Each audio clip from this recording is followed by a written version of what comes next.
Greetings, ladies and gentlemen, and welcome to this latest edition of Tales from Outer Space. And as always, I hope that you enjoy. The Long Road Home, written by Magic Rectangle. Isaac Winter toiled late into the night. He was running out of money, and so he was running out of time. He'd sunk every last dollar into this project. The money from selling the tech startup, the money from selling his house and cars, his savings, the money he'd pulled out of the retirement account, accepting the tax hit. Even the money from, the inheritance and insurance. It was 5 years now since the accident. So the machine had to work. It had to. He'd set everything up in an old warehouse he'd gotten for cheap. He slept in the office and worked the rest of the time. The office was a mess, but the workplace he kept clean. A mess was an accident waiting to happen, and he couldn't afford any setbacks. Now or never, he mused aloud. A few taps on the keyboard, and the test run 117 began. It would have been dramatic if the lights dimmed or the light bulbs exploded as the machine powered up. But Isaac knew how to build his equipment properly. Huge banks of capacitors stored up the necessary charge without overtaxing the warehouse's electrical system. The only indicators that something was happening was the buzz of the transformer and the progress bar on the monitor. The necessary charge built up. The hiss-snap of the cooling systems on the superconducting coils indicated that the process was starting. Inside the chamber, the probe, a glorified camera on a stick, was ready. If the event horizon formed this time, the probe would be pushed through on his signal. Finally, perhaps gratifyingly, the lights did flicker. Isaac barely noticed. He was more concerned by the fact that the camera inside the chamber had gone offline. His instruments indicated the fault was caused by an alarmingly large electromagnetic pulse. Fortunately, all of the key systems were well shielded as far as the computer was concerned. The trial was still proceeding, but he couldn't see it. That just wouldn't do. Isaac had built a heavy-duty plexiglass window into the side of the chamber.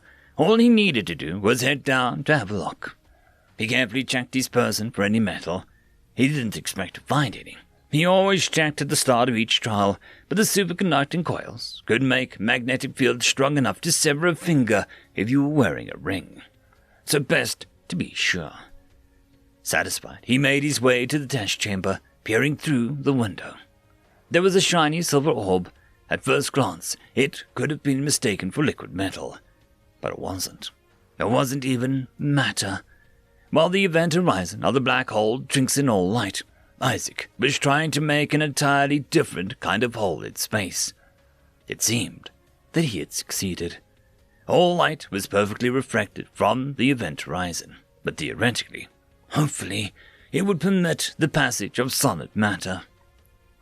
The probe began to move towards the mirrored orb. As it penetrated, the orb rippled like water and seemed to wet the stick, sliding slightly up its surface.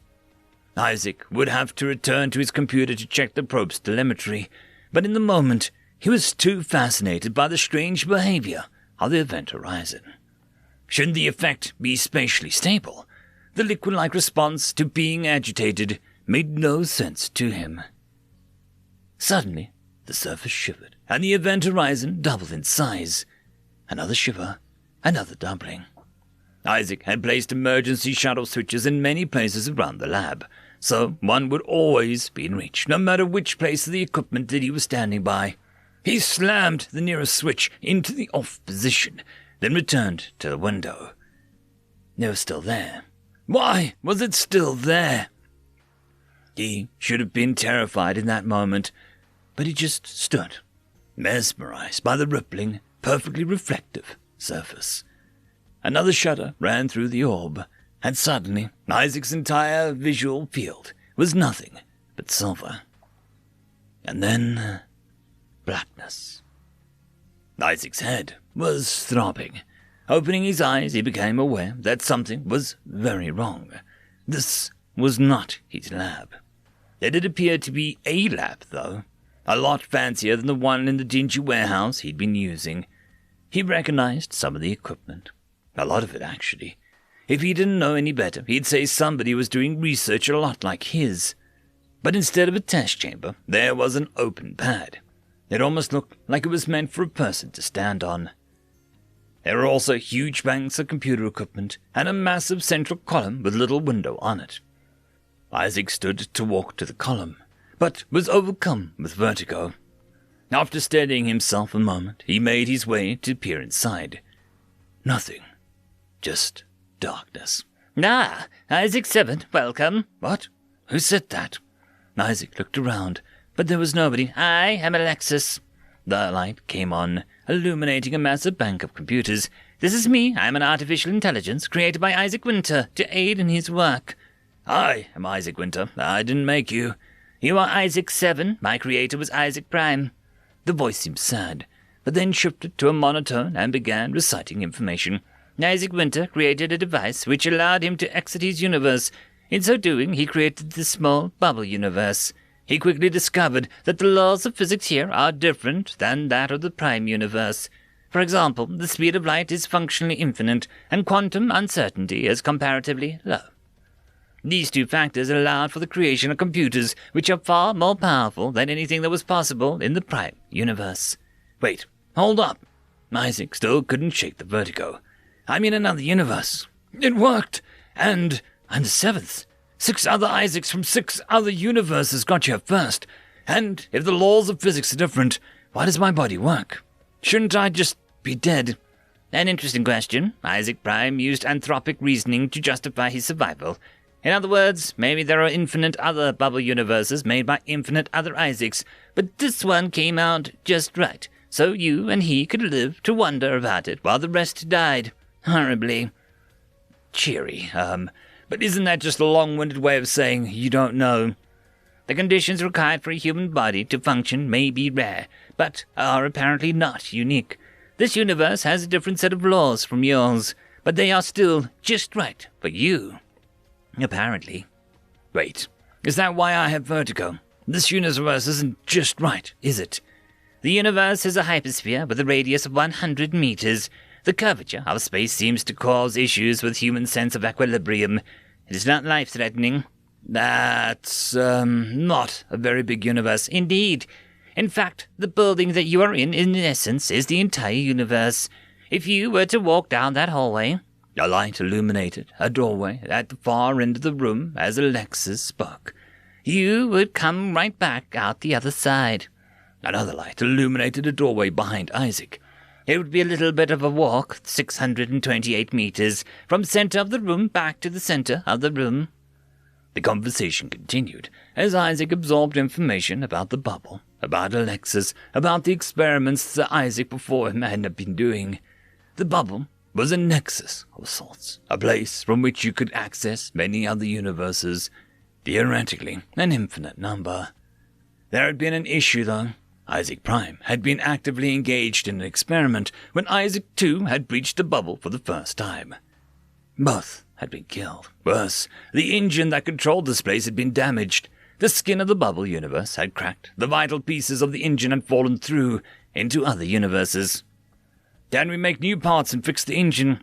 If we had the materials. The universe has many wonderful properties, but certain materials cannot be created here. Even though the laws of this universe allow them to exist, they do not allow any mechanism by which they can be formed. In short, no. We cannot make new parts. Of course, nothing could ever just be easy. That was all it took. Isaac 3, 4, 5, and 6 would have done it. Speaking of which, where were they? Isaac was starting to get a bad feeling about this. You sent them to retrieve the parts, didn't you? If by them you mean the Isaacs who came before you, yes. There was no other way. And since they're not here, and the engine is still broken, I'm guessing that it didn't go very well. The monitor closest to Isaac lit up. He turned to look.